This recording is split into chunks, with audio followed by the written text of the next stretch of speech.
Hello and greetings. I'm Anton Alerte, and I'm here to talk to you about the pediatric patient history. So my goals and objectives are as follows. I'm going to introduce you to Pediatric History Taking.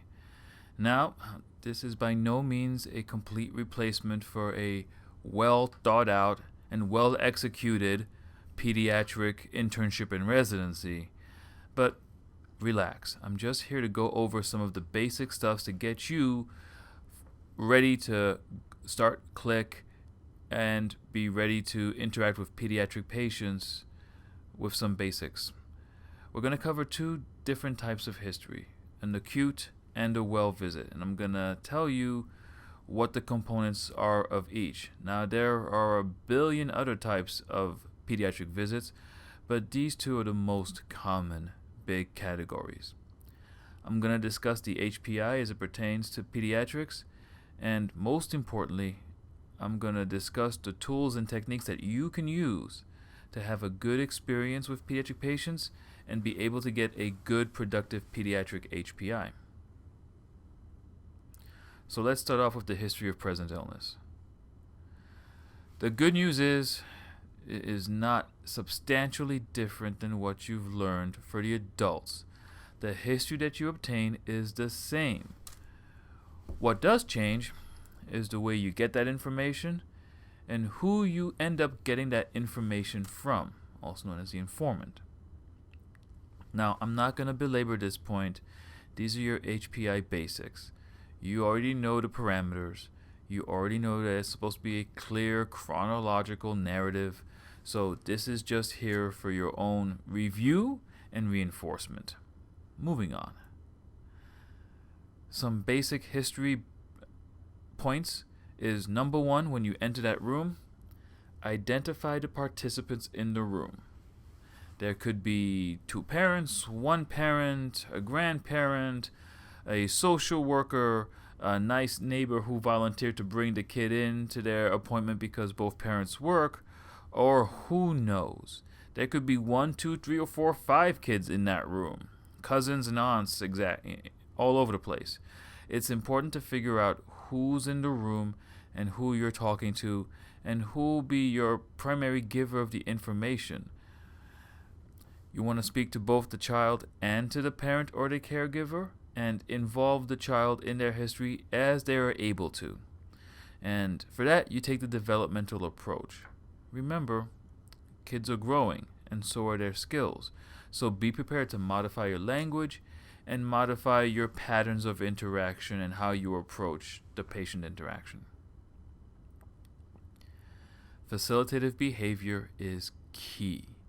Facilitative behavior means being nice and getting along with people. That's a simplistic way of going about it, but you're going to want to engender yourself and make bridges of communication between both the caregiver as well as the patient. You're gonna want to keep your questions open-ended as you've been taught, and you want to avoid jargon. Now, at this stage of the ball game, you may not know what jargon is, but jargon pretty much is all of the technical medical terms that we learn and that we use amongst ourselves and with our colleagues. It's all of the words and all of the ideas and all of the concepts that you're going to be learning through your years of medical education. It's also all of the words and all of the knowledge and all of the phrases that make no sense to anyone who hasn't attended medical school or watched Grey's Anatomy. So, you're going to want to use the real basic words.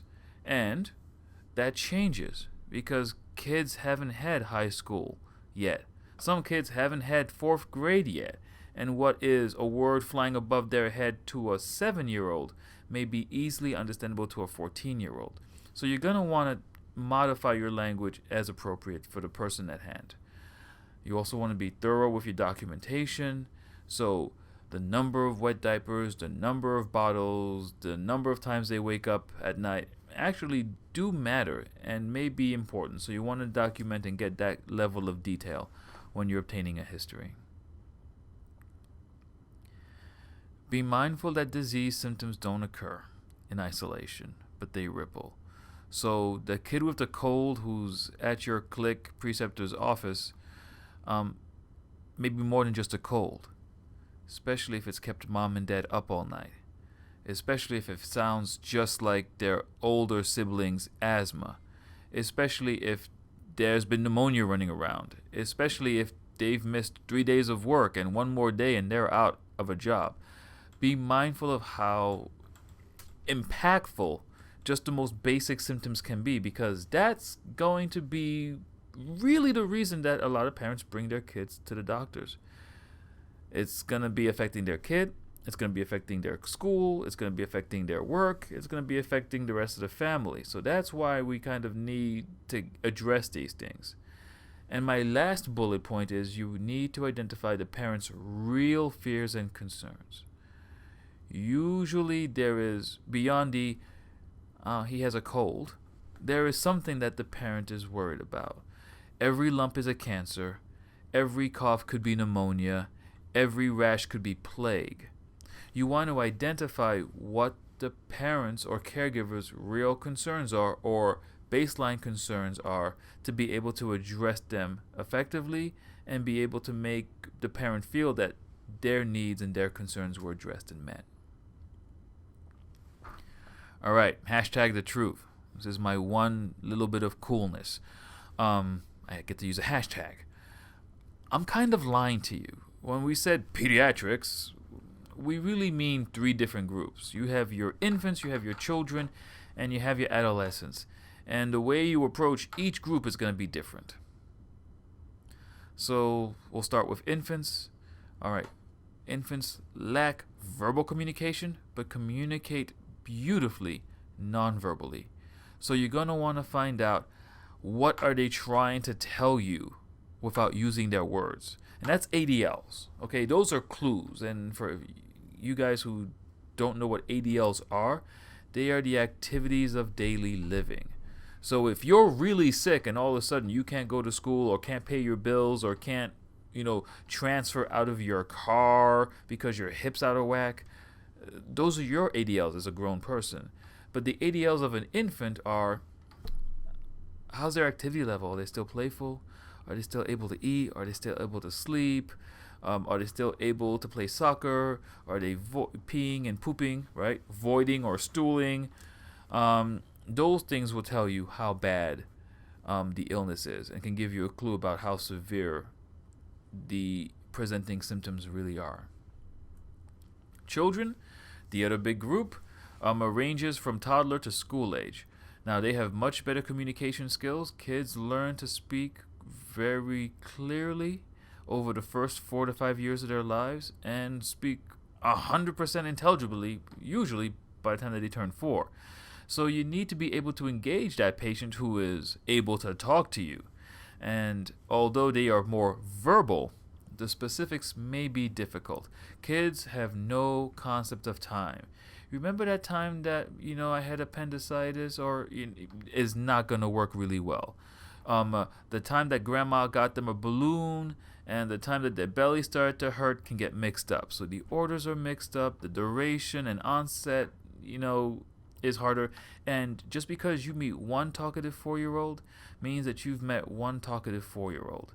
There are some 4-year-olds who can sound Shakespearean in their ability to describe their illnesses, and there's some 4-year-olds who just pretty much keep it to, my tummy hurts, and that's all you get. So there is great variability in the abilities of this age group to be able to speak for themselves and give you that kind of information that you need. So you got to be able to work with that. Adolescents, fully able to communicate, not just willing, because now they get to be selective about who they share their lives with and who they share their information with. And part of your job is to build trust, ensure confidentiality, and build rapport. So you kind of really have to work hard to prove to the adolescent that you're on their side and not just one of the nameless adults in their lives. Part of this, and I will remind you of this when we go back to this later on during the year, is you need to have the parent out of the room for some of the sensitive history. Otherwise, your history is useless. And more about what sensitive history means later on in my next couple of slides. So now, let's talk about the history. Boom! Here we go. Look at it in all of its beauty. Lots and lots of bullets. Don't get overwhelmed. Stay with me. We're going to go over this piece by piece, and I'm going to give you a couple of hints and tips to help make sense of this so you can kind of incorporate this history into just the way you do what you do. Concerns. So concerns is really your HPI. It's whatever the parent and or child is worried about or has questions about for today's visit. So if they're worried about a rash, that's it. It's your HPI. If they're worried about leg pain that's been bugging them for the past 3 nights, that's your HPI. So we just call it concerns, but they're synonymous. The interval history is pretty much, yo, catch me up. What's up? Is the what's up of pediatric medical history. It covers any ongoing medical issues or chronic illnesses. So what's up with your asthma? How's your asthma doing? How's your diabetes doing? How is that rash, from the last visit going?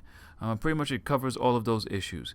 It also covers any new medical issues since your last sick patient encounter or your last visit. So since the last time I saw you last year, how has your health been? Any trips to the hospital, any injuries, any severe illnesses that knocked you out of school? I mean, that's kind of my way of asking that question. You'll develop your own style in time. First things first, pediatric history. The components: nutrition, elimination, sleep, development, dental, safety, social history, update. You look at all these components and you should be glazing over right now. If you get stuck, think of your house. Become a real estate agent from HGTV and work with me, because here comes the rest of the analogy. All right, first stop is our kitchen. And in our kitchen, we'll talk about nutrition, right? So you want to find out if they're getting enough to eat, how often they eat, and you really want to kind of open that fridge, all right, and see what's in it. So important thing, milk. Kids need calcium. Early on, they needed milk for brain growth. And then later on, they needed for calcium and vitamin D. So you want to find out about milk intake and how much milk and what kind of milk they need changes as they get older. So your preceptors can help you figure out what's what and what's appropriate for who. You want to find out about iron and all of its sources, because anemia is an exceedingly common disease. And on the back end, let's get all dark for a little bit. You want to find out about obesity risk. So lots of fast food, lots of juices, lots of candies, lots of snacks. All of those things can put a kid at risk for having real big problems with obesity. No pun intended. Next up, bathroom. All right. So basically, avoiding stooling. So you want to find out about how often they're peeing and if they're having any problems peeing. And I put the jargony word right there for you on the slide, dysuria, which is pain with urination, okay? And the frequency just means how often they go. For stooling, you want to find out about things like diarrhea and constipation. You want to find out about things like incontinence. Now remember, babies are supposed to be incontinent, so that's no big deal. That's why we have diapers. But as you get older, you should be growing out of it. And speaking of growing out of it, a lot of parents have concerns about behavior and training issues around toileting, because usually when you're able to be toilet trained, saves you a ton of money on diapers, but it is also that big gateway to getting into preschool.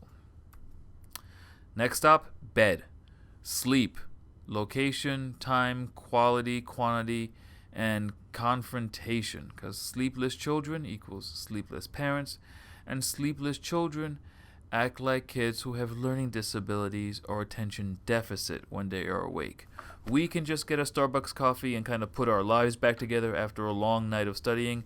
Kids don't have that option, all right? And the sequelae to that is really difficult learning.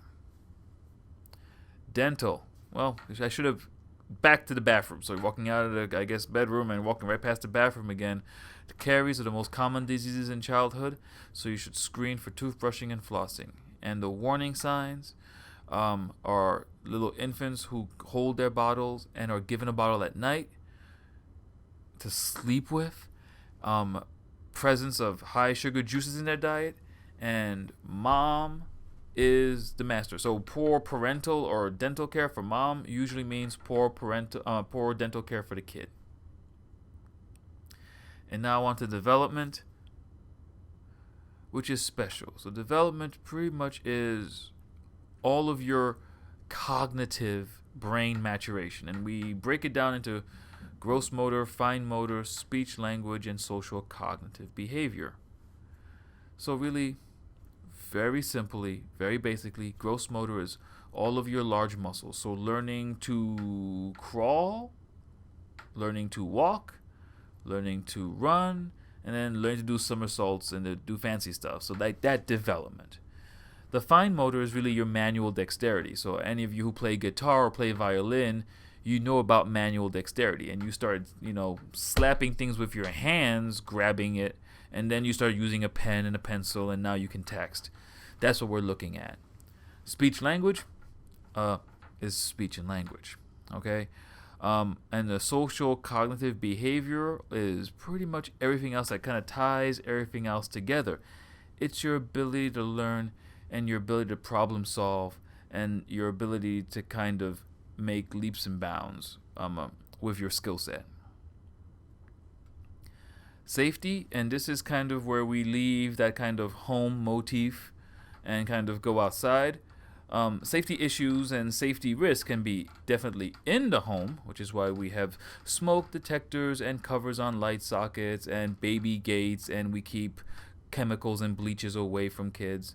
But it can also be in the water and in the car. So drowning and pool and water safety is a big issue.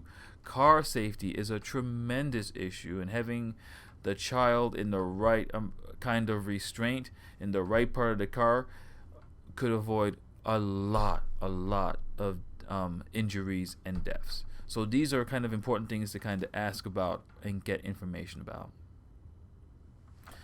And now social history. So social history is you want to find out quickly about the kid's life.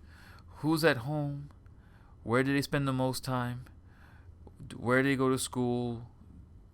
What's their social network like? What are their activities like? Safety issues, parent issues, and life stressors. And you want to kind of make sure you got both houses or all houses accounted for. So for example, let's say, they live with mom and dad during the week, and mom and dad's house is super safe and has a really cute dog who's really well behaved and has baby gates and everything is awesome, and there's no pool, and and they read to them every night. But then they spend their summers with grandma, and she runs a meth lab, and there's 4 pit bulls, and like there are knives on the floor. Pretty much, you just want to make sure that every environment is up to snuff. So ask about environments, because kids end up living and spending time with different people in different places. For adolescents, and this is the part where I said kick the parent out, we're going to talk about the expanded social history. So that includes asking about their home life as an adolescent, because your view of home is different as a teenager. Your view of education as you kind of start doing things for you is different as a teenager or adolescent. Your activities are different. And of course, drugs, depression, and diet, sex, suicide, and safety are all really adolescent-specific issues because of adolescent risk-taking and the risk of future illness, injury, and potential death. So these are the kind of things that we kind of focus on, and these are the kind of things that are probably best discussed with a little bit of privacy to allow people to communicate freely. All right, quickly now. The expanded history. All right, also, no big surprise to what you've seen before. Past medical history, family history, meds, allergies, immunizations. Here we go. For a kid, the past medical history really begins at conception. I mean, if you're looking at a baby and says, he just got here, what past medical history could there possibly be? It starts at conception. It starts with mom's history. So you really want to get a good pediatric obstetrical history for a young child. Now, when you're 20 years old and going off to college, unless it's relevant to your medical issues, I don't need to know how long your mom pushed to deliver you, okay? But for younger children or for children with illnesses or diseases that may be related to pregnancy or their time in gestation, yeah, get this history. And this history includes maternal age. Was this a planned pregnancy? Were there any exposures? For example, did they call her Mary Queen of Shots before she knew she was pregnant? Okay, you will learn about alcohol and teratogens later, but let's just trust me, that's a funny joke when you get it. You want to find out about any problems during the pregnancy or during the delivery. So, for example, if mom was on a bunch of medications for seizure disorder or had a lot of vomiting and had to be hospitalized, you want to find out about those things. Or had any infections, you want to find out about those things, and you want to find out about any treatments. Now, at the time of delivery, that kid's birthday, you want to find out about the type of delivery. You want to find out about how far along were they when they were born. So were they preemie, or were they on time, or were they past due? You want to find out about birth weight, because a lot of time that tells me about how well they were thriving inside mom. You want to find out about APGAR scores, which are ways of grading infant vigor and infant health, scored 0 out of 10. And you want to find out about any special problems. Now, for older children, you want to find out about any hospitalizations or surgeries, ER visits, any recurrent illnesses, and any chronic illnesses. For a family tree, use the family tree. Now, you'll probably learn about this, if not before you access this video or quickly thereafter, but a family tree helps you figure out a lot of stuff that parents and family members may not kind of immediately spring to mind.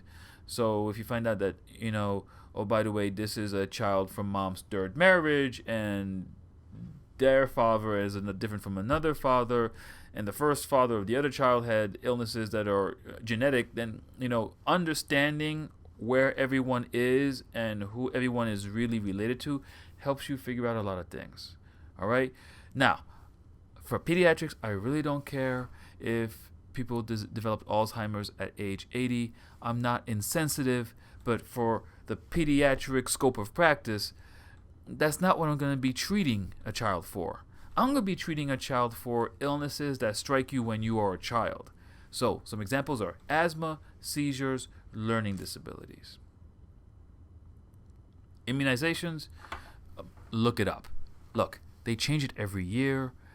It depends on the child. Trust me. There are references that are updated that you can access that can give you the answers to the questions, to any questions you could ever come up with. So don't worry about memorizing one immunization schedule right now, because it'll be archaic next year.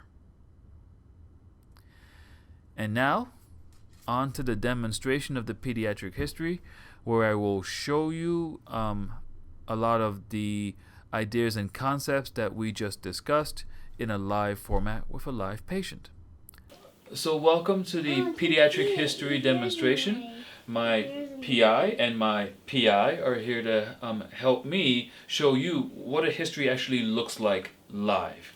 All right?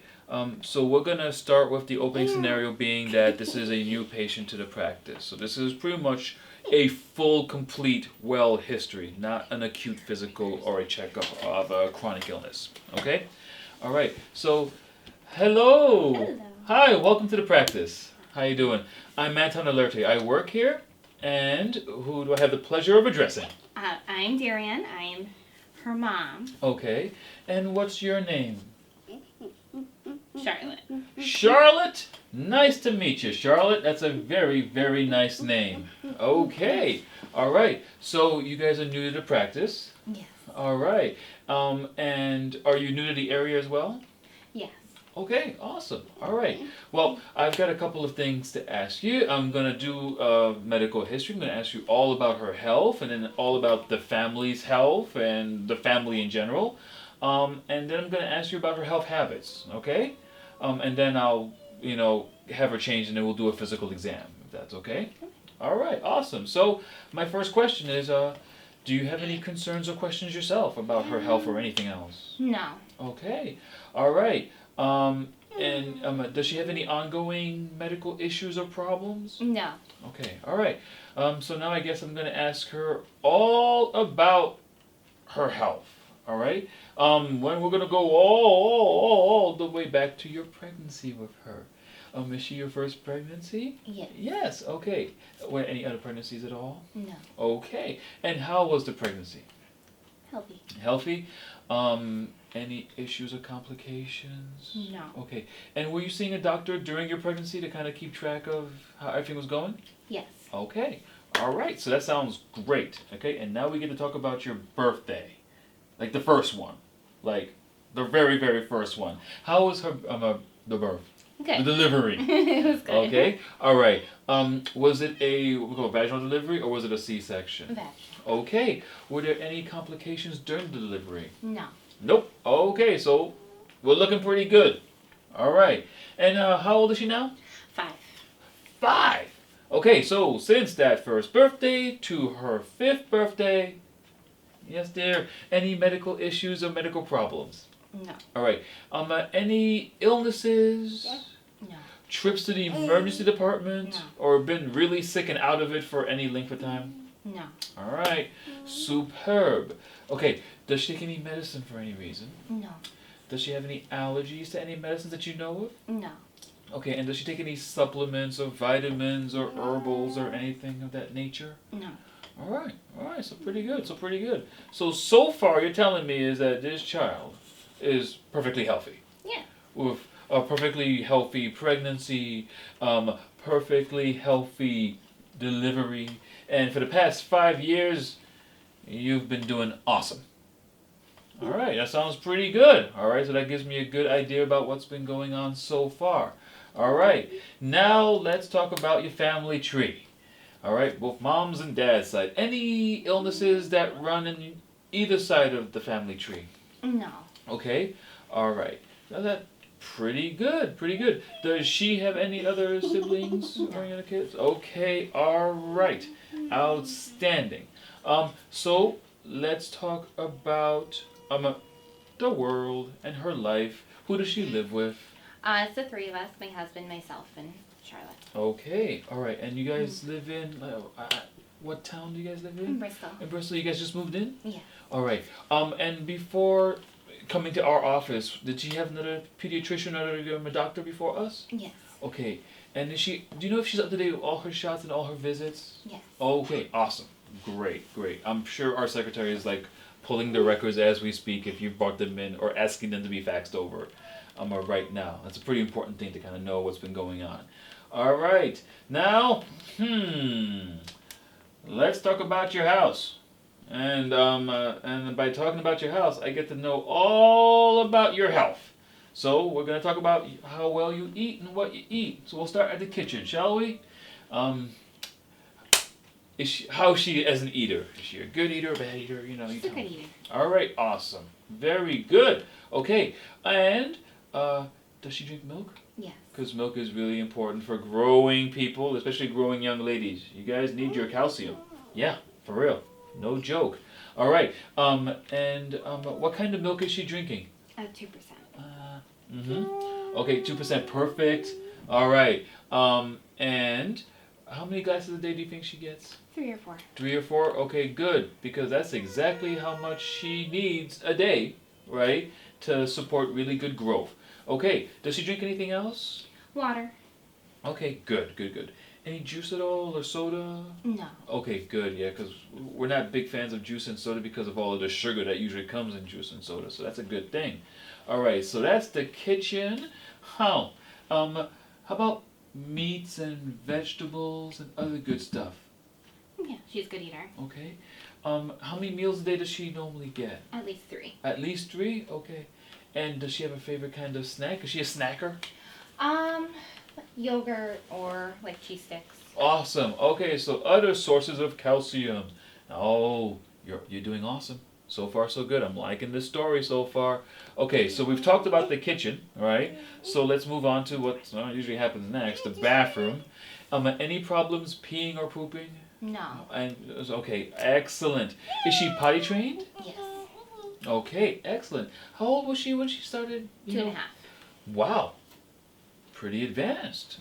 Pretty advanced. All right, very good job. Okay, and how about nighttime? Because sometimes it takes kids a little bit of time at night to kind of get their pottying. Okay, any nighttime accidents at all? No. Excellent. Okay, great.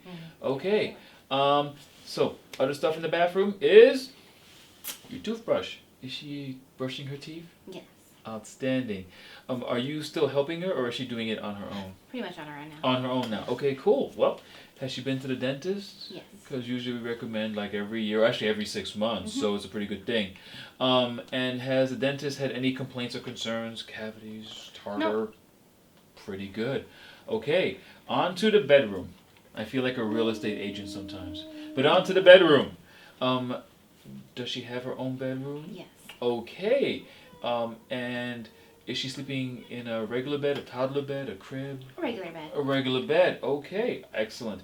And is she a good sleeper? Let's put it that way. Yeah. Does she have a regular bedtime or routine? Yes. Like around what time is that? She's usually in bed by 8. Super. And what time does she wake up? Around 7. Okay, 8 to 7. That sounds pretty good. And is she kind of a good sleeper in between that time? Some kids wake up and have nightmares and walk around the house, but is she okay with that? Yeah.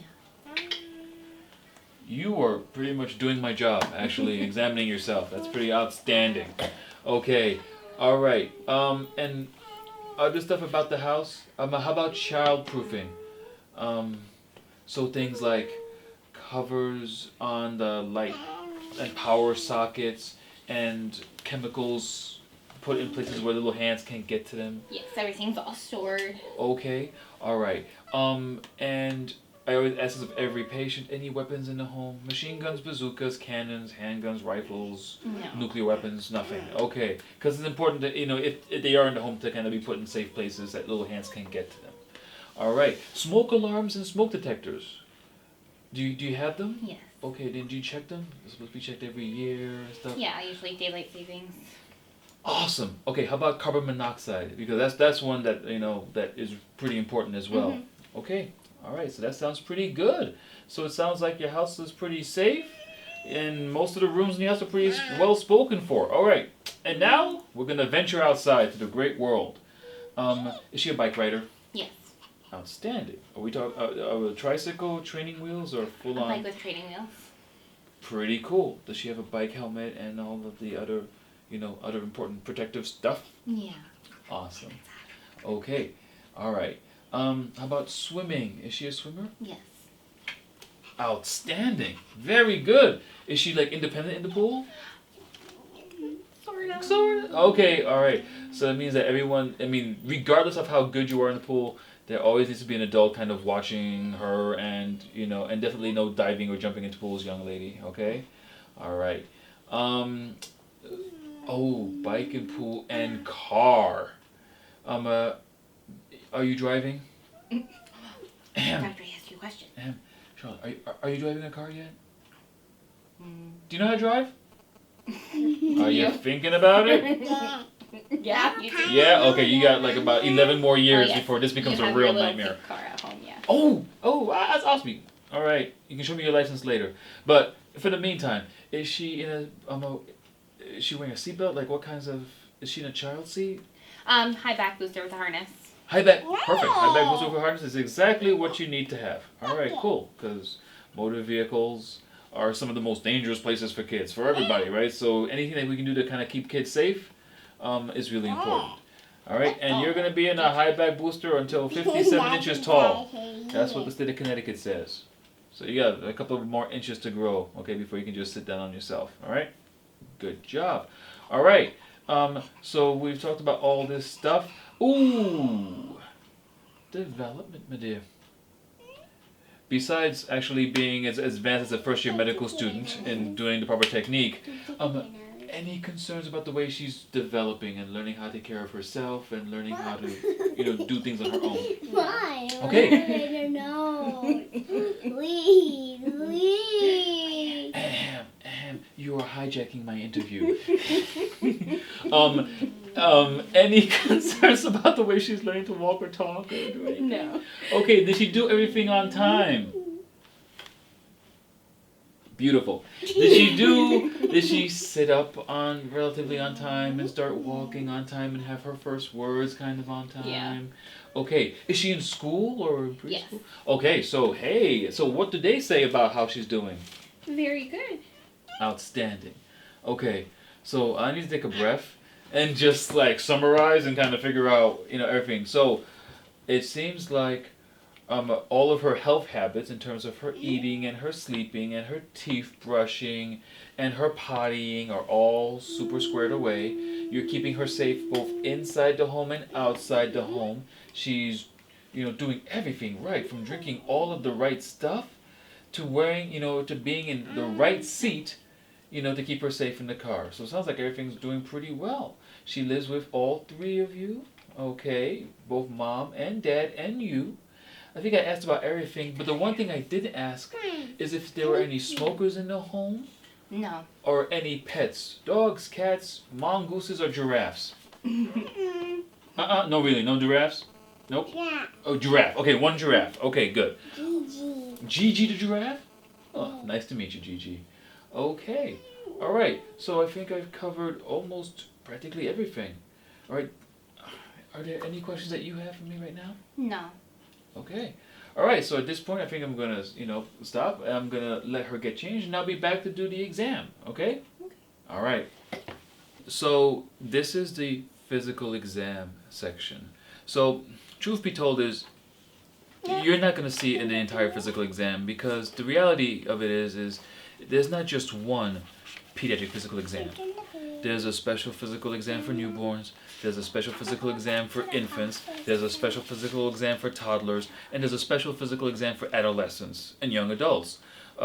Different techniques, different skills, and I'm looking at different stuff, and I'm using different tactics to get the exam based on the child's developmental stage. So we're not going to do all of that because I have my wonderful PI assistant is of one particular age range, 5.5. So we're going to talk about the general concepts that you need to really embrace and understand to be successful in any kind of exam, both kids, and adults, because you're examining her right now. Yes, you are.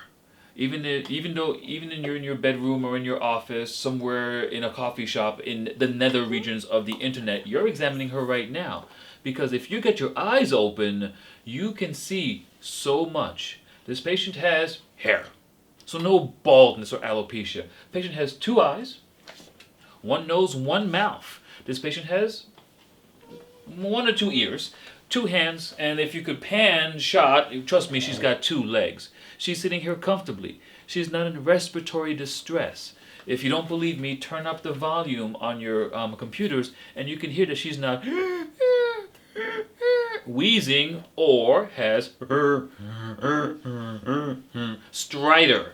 All right? You can Google up what those mean later. All right? But you can tell a lot. She's sitting here comfortably in her mother's lap. She's in no distress, pretty much using her hands, both of them, pretty well. You can tell that she's right-handed. Okay? You can tell a lot by careful observation. You can do most of your exam without any fancy tools. You just need to open your eyes and then use your eyes thoughtfully. There were pediatricians before there were MRI machines. Okay? This also applies to adult patients as well.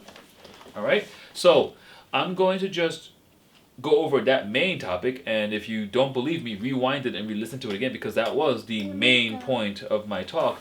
But I'm going to go over at least some of the physical exam techniques and maneuvers that are sometimes problematic. All right? So for example, we're not using a table. We're using mom's lap, and there's a giraffe on your head. I don't know how to tell. It's like right on your head. It is really cute, and it's falling. Okay, all right. Well, that's awesome. Engaging the child is really important in an exam. Making friends first is most important. All the stuff that you learned in kindergarten about making friends counts in a clinical encounter. So, dude, way too cool for me. All right, that's a beautiful giraffe. All right, so we do the exam on the lap because guess what? Kids can sometimes feel a little squeamish on the big exam table. All right, they feel safe in mom's lap. You can do a lot in mom's lap. Okay? In fact, if I had a stethoscope, I could have mom put the stethoscope on the child's chest for me. There's no rule saying that I need to manually do it. She can do it for me because she trusts mom. Mom has touched her before. And if mom puts this little thing on her chest, doot, doot, doot, doot, doot, it's no big deal. So you can get a kiddo who may be a little bit more squeamish, a bit more comfortable if you have the parent cooperate and help you do the exam and make it a team effort. Now you can do all kinds of fancy things like, look at my nose. Meet, meet. Oh, she can hear. I said, look at my nose. She turned around and looked at my nose. So obviously we just did a very cursory hearing screen. I got my big old Lego block. It's got a light on it. Hopefully you can see that. Yep, it works. And do you see my Lego block? And I can make my Lego block dance. And I can make my Lego block do all kinds of fancy stuff. I can make my Lego block look right at you to make sure that your eyes are straight. And that's awesome. And now that we've been grown comfortable with each other, I can even tickle your belly and get away with it. Okay? Can I get a high five? Maybe not. Even if you don't get a high five, do not feel defeated. Do not abandon all hope. It takes time for people to warm up to you. It's like making friends in college. It takes time. Fist bump. At least we'll get that. Okay.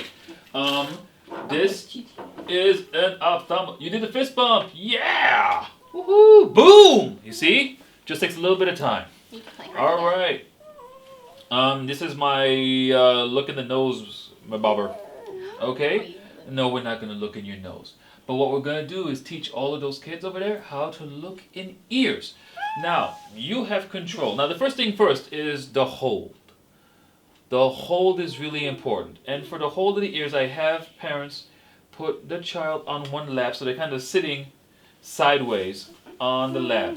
And then they kind of do like that sideways bro hug, where they have one arm underneath, and then one arm over here, and mom holds, and then I hold the head. Okay? Now she's compliant, all right? And mom, all right? And now she's got control, and this girl squirms. I have the head, and all I have to worry about is holding the head, and mom's got everything else. And I just look in the ears, tickle, tickle, tickle, tickle, tickle. Oh my goodness, even from here, I can see that is the prettiest ear I've ever seen in my life.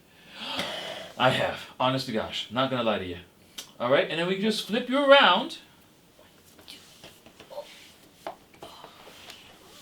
and do the same thing. And if you can give a side hug, like, okay, this arm is under, like, over here.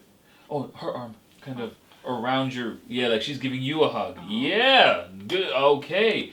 And then you're holding the head and holding her, and she can dance around and squirm. She's being so sweet and so kind to me. But if you get a wild bonko, parents can hold firm, and all you have to do is worry about pulling the ear and taking a quick look at the ear itself. Do do do do do do do. Perfectly fine. Awesome. So I usually save that for the very last thing. The first part of the exam is observation. The second part, because you're not touching a kid. You're not a threat. The second part is listening, because you want them quiet when you listen to the heart and listen to the lungs and listen to the belly. The third part is palpation, touching, feeling, tickling. You break it, you buy it, kid. All right? And then the fourth part is, the last thing is the ear exam. Okay? So that's a quick primer. If you want more details, we have resources on Blackboard, and I'm going to list it. We're going to have it listed. But thank you very much for your patience and your time. Catch you next time.